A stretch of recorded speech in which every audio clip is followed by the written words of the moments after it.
Jembatan di Desa Unggahan, Kecamatan Seririt, pondasi jembatan jebol beberapa waktu lalu. Pondasi setinggi 4 meter tersebut jebol lantaran terus-menerus diterjang air. Panjang jembatan hanya 3 meter saja, namun jembatan tersebut sangatlah vital bagi warga di Desa Unggahan. Selama ini, jalur tersebut digunakan sebagai jalur utama warga menuju Denpasar melalui Telaga. Jalur tersebut juga bisa digunakan menuju Pupuan dan Jembrana karena jarak tempuhnya relatif singkat.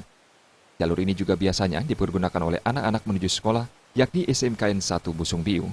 Menurut klien Desa Pekraman Unggahan, Made Arsita, jembatan tersebut memang sangat dibutuhkan oleh warga karena banyak warga yang memiliki kebun di seberang sungai. Selain itu, hasil bumi utamanya cengkeh yang akan dijual ke Denpasar juga melewati jalur tersebut. Arsita juga mengaku sudah melaporkan kejadian tersebut kepada pemerintah di kecamatan dan Dinas PU Bleleng. Dirinya berharap agar jembatan tersebut bisa segera diperbaiki karena sangat penting bagi jalur ekonomi masyarakat di Desa Unggahan. Kerusakannya itu dari sebelah timurnya, di bawahnya itu berlubang ya. Berarti aspalnya masih, bawahnya ada lubang. Nanti kalau lewat kendaraan kan berturun dia.